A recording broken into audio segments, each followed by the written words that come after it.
નમસ્કાર. ધોરણ 11 અને વિષય સંસ્કૃત. પેલા કાવ્યની આપણે શરૂઆત કરેલી છે. પેલું કાવ્ય કયું છે? આપણું પેલું કાવ્ય વેદામૃતમ, એટલે વેદો રૂપી અમૃત. છેલ્લા વિડિયો લેક્ચરમાં આ કાવ્યના 2 શ્લોક, પેલા 2 મંત્રો આપણે જોયેલા હતા. બરાબર. આજે આગળના જે 3 મંત્રો છે એની આપણે ચર્ચા કરીશું.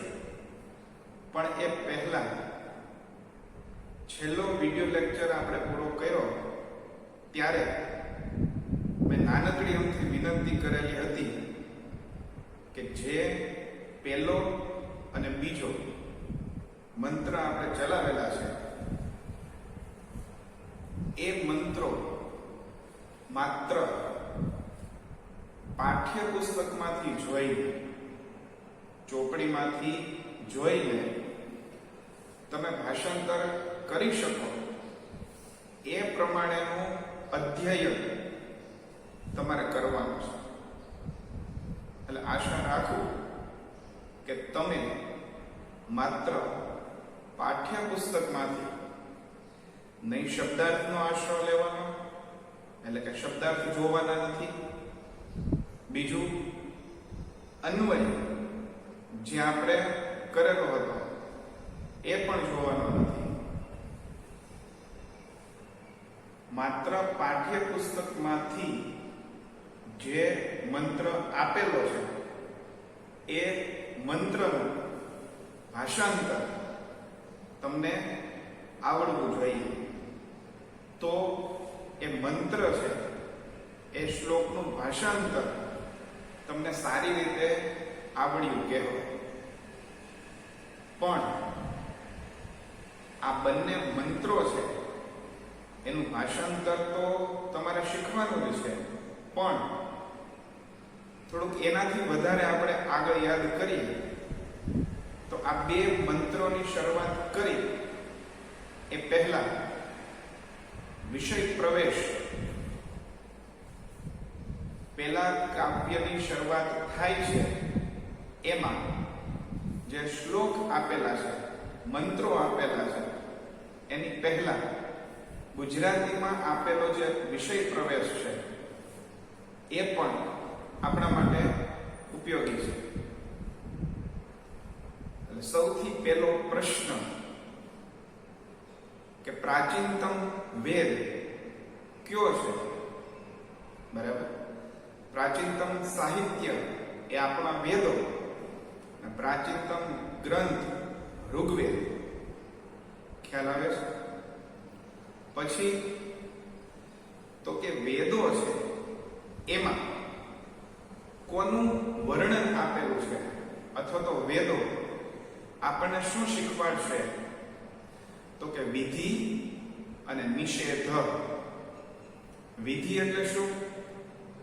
તો કે કેવા કાર્યો કરવા, અને નિષેધ એટલે શું? તો કે કેવા કાર્યો ન કરવા. પ્રાચીનતમ વેદ ઋગ્વેદ વિધિ અને નિષેધનો ઉપદેશ પ્રાપ્ત થાય છે. પછી ક્યાં ક્યાં શીર્ષક અંતર્ગત મંત્રો આપેલા છે? તો કે સૌપ્રથમ પ્રાર્થના શીર્ષક અંતર્ગત પેલા 2 મંત્રો જે આપેલા છે આપણે ભણેલા છે. પ્રાર્થના શીર્ષક અંતર્ગત 2 મંત્રો હતા. ક્યાં મંત્રો? તો કે એક તો અભયની પ્રાપ્તિ થાય. પાઠ્યપુસ્તકમાં તમે જુઓ,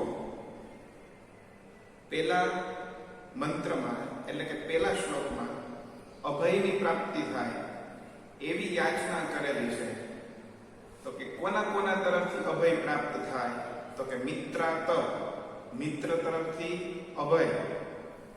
અમિત્રાત, શત્રુ તરફથી અભય.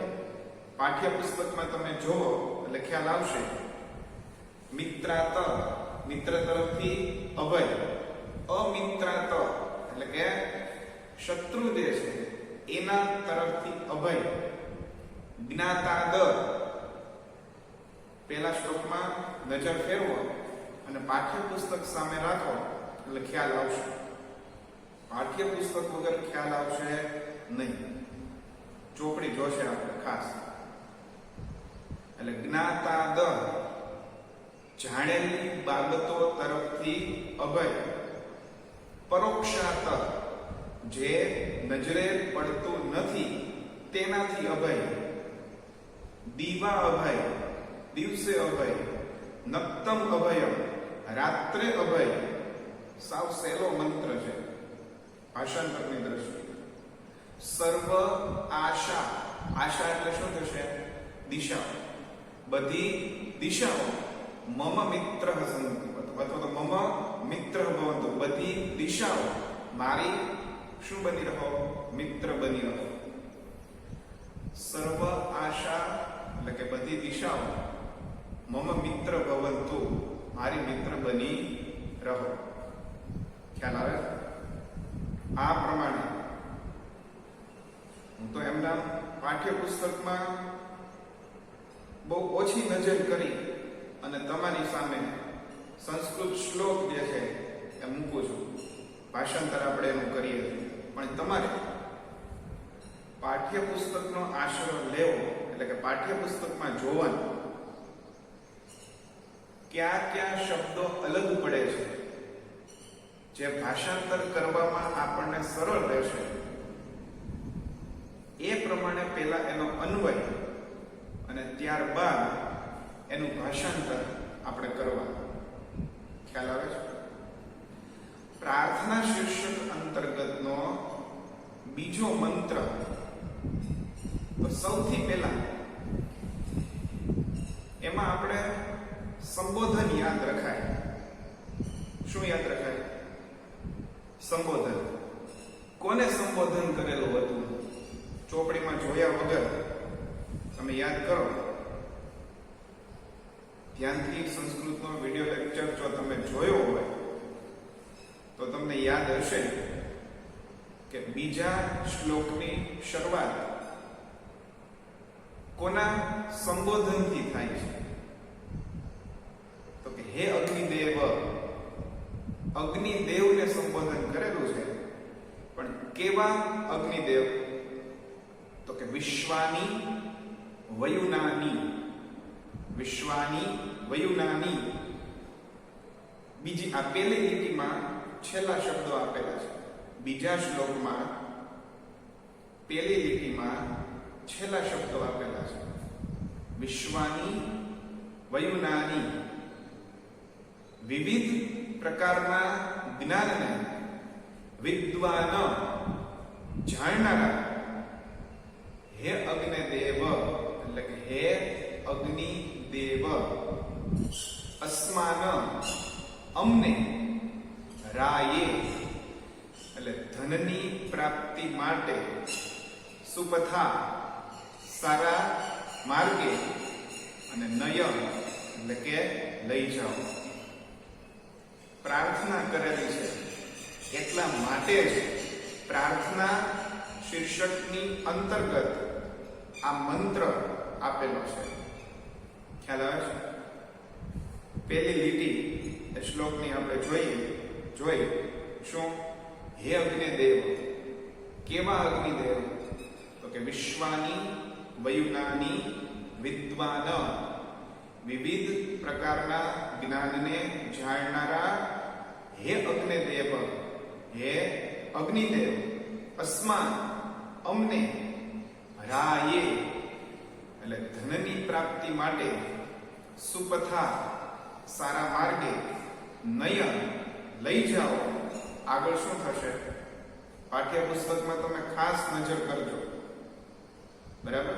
તો જ તમને ખ્યાલ આવશે કે કયા સંસ્કૃત શબ્દનું શું ભાષાંતર કરેલું છે. ખ્યાલ આવે છે? પછી આગળ શું હતું? અસ્માન. બીજી લીટીમાં શું થશે? અસ્માન અમારાથી, જુહુરાણામ એનહ કુટિલ બંધનકારી પાપ થયા હોય તેને યુયોધિસ્મ તેને તમે દૂર કરો. પેલો શબ્દ આપેલો છે બીજી લીટીમાં, યુયોધિ એટલે કે તમે દૂર કરો. ત્યાર પછી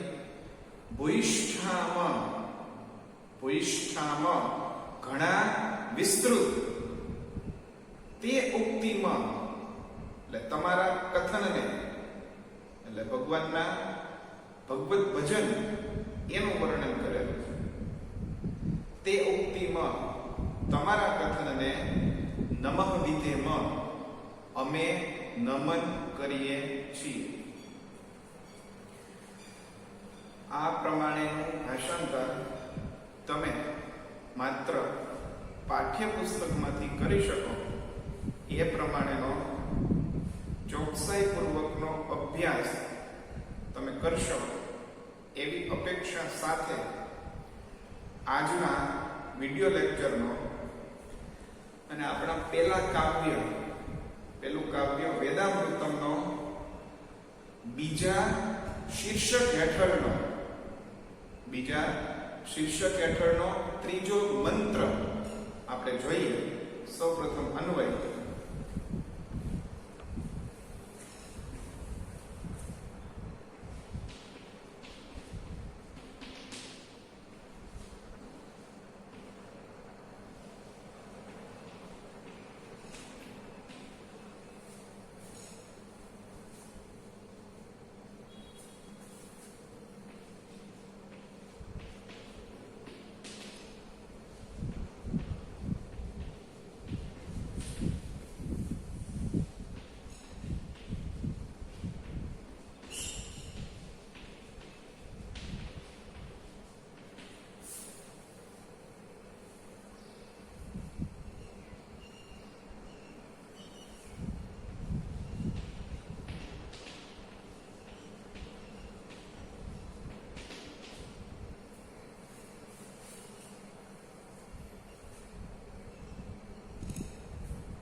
શું થશે? અન્વય પહેલા તો પાઠ્યપુસ્તક તમે સામે રાખો એટલા માટે કે અહીંયા જે સંસ્કૃત શબ્દો લખેલા છે એ કયા સંસ્કૃત શબ્દોમાંથી અલગ પડે છે, એટલે કે સંધિ છૂટી પડે છે એનો ખ્યાલ આવે.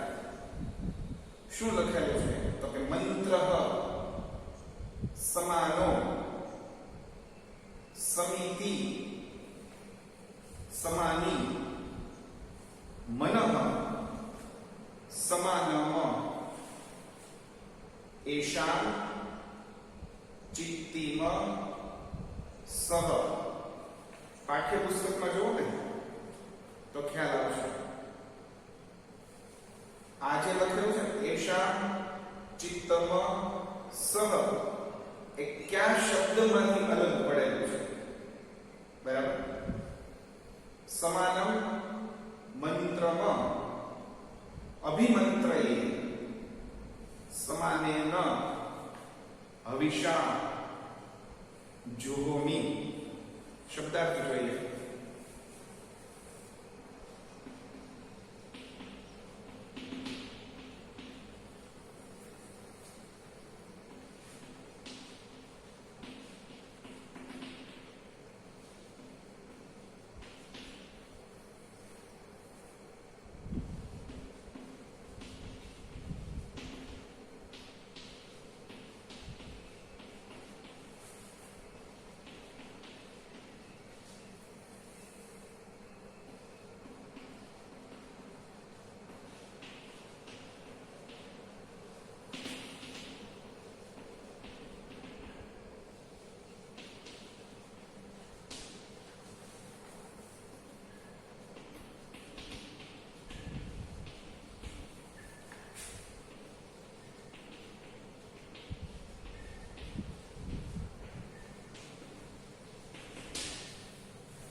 क्या क्या शब्दो लखेला है?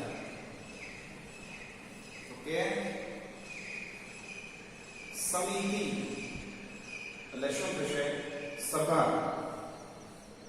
સમાની એટલે એક સમાન અથવા તો મતભેદ વગરની.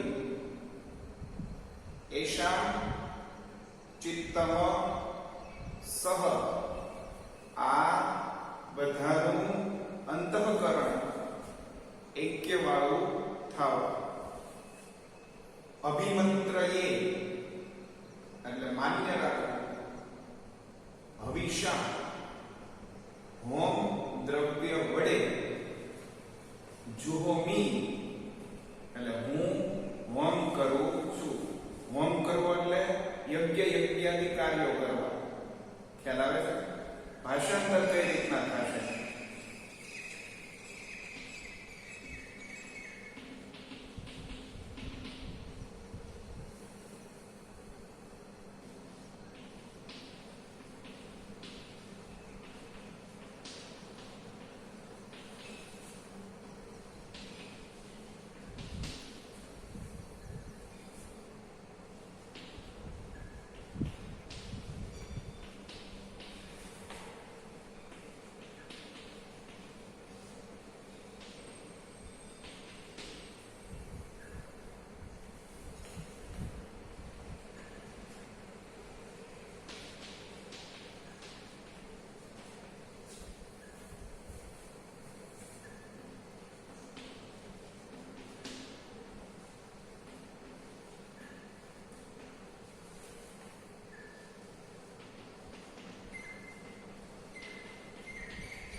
एक एक शब्द જોઈએ.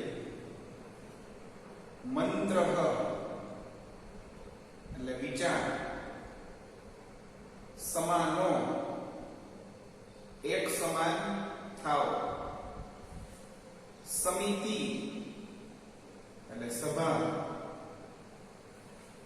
સમાની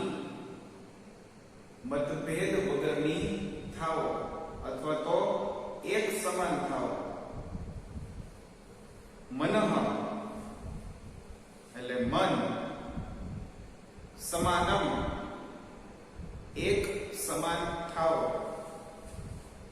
એશા ચિત્તમ સહ આ બધાનું અંતઃકરણ એક્યવાળું થાવ સમાનમ મંત્રમ એક સમાન વિચારોને અભિમંત્રયે હું માન્ય રાખું છું સમાનેન એક સમાન ભવિષ્યા એટલે દ્રવ્ય વડે હોમ દ્રવ્ય વડે જુહોમી હું હોમ કરું છું એટલે કે હોમ હવન યજ્ઞ યજ્ઞાદિ કાર્યો છે એ હું કરું છું આ આખા મંત્ર ઉપરથી જે ઉપદેશ આપણને મળે છે એ છે કે દરેક મનુષ્ય સંપીને રહે સંગઠિત થઈને રહે વિચારોથી સંપીને રહે મનથી સંપીને રહે અને કાર્યોથી સંપીને જો માણસ મનથી પોતાના સમુદાયમાં સંપ ધરાવતો હોય તો તેની પ્રગતિ નિશ્ચિત હોય છે પછી આ પ્રગતિ એક સમાન પુરુષાર્થ દ્વારા કાર્યોને સિદ્ધ કરવામાં ખૂબ જ ઉપયોગી થાય છે બરાબર એટલે દરેક વ્યક્તિ સંગઠિત થઈને સંગઠિત એટલે કે સંપીને વિચાર વાણી મનથી અને કાર્યોથી એ સંપીને રહે એવો ઉપદેશ આ મંત્રમાં આપણને પ્રાપ્ત થાય છે બરાબર ખાલી પાઠ્યપુસ્તકમાંથી એનું ભાષાંતર કરવાનો પ્રયાસ કરજો બરાબર આગળનો મંત્ર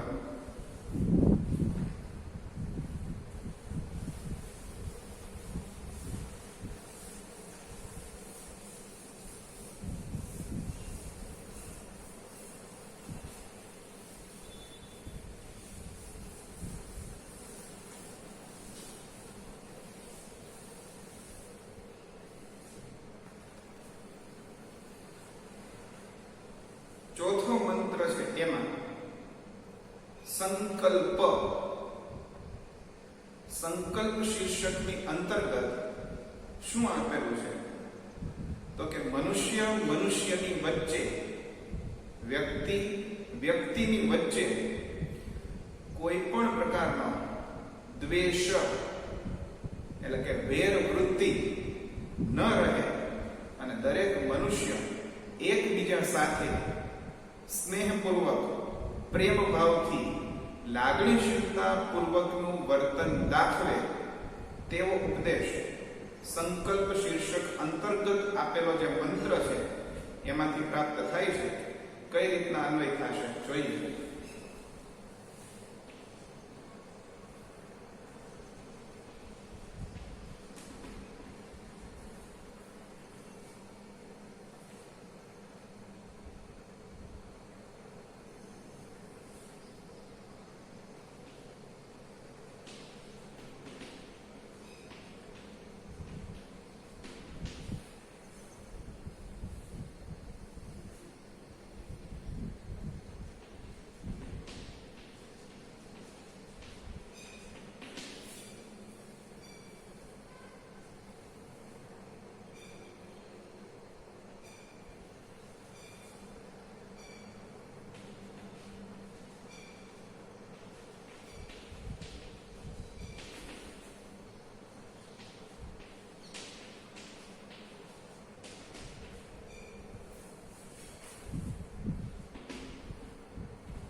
શું લખેલું છે? તો કે વહ હૃદયમ સમાનમ મનઃ સમાનમ અવિદ્વેષમ કૃણોમિ કરું છું અથવા તો બનાવું છું. ઈવ પાઠ્યપુસ્તક પાસે હશે ને તો જ ખ્યાલ આવશે કે આ ઈવ શબ્દ જાતમ ઈવ એમાંથી અલગ પડે છે. ખ્યાલ આવ્યો? ઈવ જાતમ વત્સમ અધન્ય અધન્ય એટલે ગાય છે. અભિહર્યત તથા તથા શબ્દ ઉમેરવાનો છે. અન્યમ અભિહર્યત પાઠ્યપુસ્તકમાં અભિહર્યત શબ્દ એકવાર આપેલો છે, પરંતુ આપણે ભાષાંતરની સરળતા માટે અભિહર્યત શબ્દ 2 વખત ઉપયોગમાં લેવાનો થશે. એના શબ્દાર્થ જોઈએ.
શબ્દાર્થમાં શું લખેલું છે?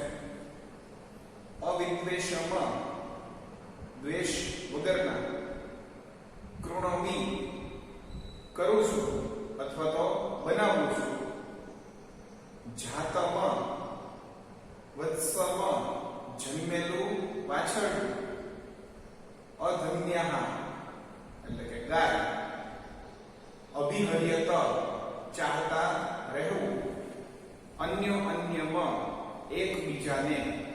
આ સંસ્કૃત શબ્દોનું ભાષાંતર કઈ રીતના થશે?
શું થશે ભાષાંતર?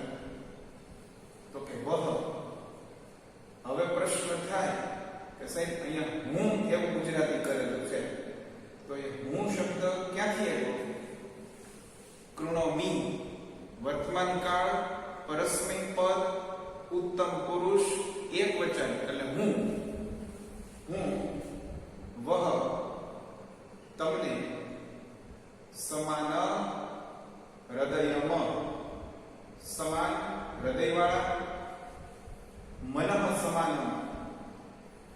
સમાન મનવાળા, અવિદ્વેષમ દ્વેષ વગરના, કૃણોમી બનાવું છું, ઈવ જેમ,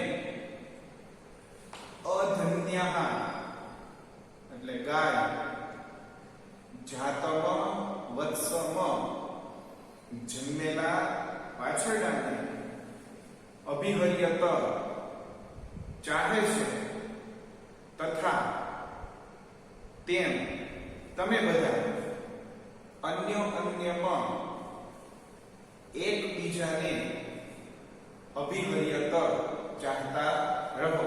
એટલે દરેક મનુષ્ય નો વ્યવહાર, બીજા વ્યક્તિ સાથેનો વ્યવહાર કેવો હોવો જોઈએ? તો કે સ્નેહપૂર્ણ, દ્વેષ રહિત અને હંમેશા સદભાવયુક્ત વ્યવહાર એક વ્યક્તિ, એક મનુષ્ય બીજા વ્યક્તિ કે મનુષ્ય સાથે કરે તેવો ઉપદેશ આ મંત્રમાંથી પ્રાપ્ત થાય છે.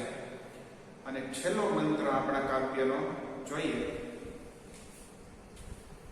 છેલ્લા મંત્રમાં હાથ વિશેનું વર્ણન કરેલું છે, પણ એ હાથના માધ્યમથી વ્યક્તિ ધ્યેય નક્કી કરી અને એ ધ્યેયને પૂર્ણ કરવા માટે પુરુષાર્થ કરે તો એ ચોક્કસ એને લક્ષ્ય સિદ્ધિ થાય છે. એનો મહિમા વર્ણવેલો છે. જોઈએ આપણા કાવ્યનો છેલ્લો શ્લોક.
અયમ મે હસ્તો ભગવાન. અયમ મે હસ્ત. આપણા ભાષાંતરની અનુકૂળતા પ્રમાણે અયમ મે હસ્ત વારંવાર આપણે પ્રયોજીએ છીએ. અયમ મે હસ્ત ભગવત્તર. અયમ મે હસ્ત વિશ્વવેશજ. અયમ મે હસ્ત શિવ અભિમર્શન. શબ્દાર્થ.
લગભગ જે બધા ભાષા ભાષાંતરના શબ્દો છે એ બધા શબ્દાર્થમાં આવી ગયા છે. ભગવાન એટલે ઐશ્વર્યશાળી, ભગવત્તર અતિશય ભાગ્યવાન, વિશ્વ ભેષજ વિવિધ રોગોને મટાડવાની ઔષધિ, અને શિવ અભિમર્શન કલ્યાણકારી સ્પર્શ ભાષાંતર કર્યું.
અયમ આ મે મે હસ્ત મારો હાથ ભગવાન ઐશ્વર્યશાળી છે. અયમ મે હસ્ત આ મારો હાથ ભગવત્તર અતિશય ભાગ્યવાન છે.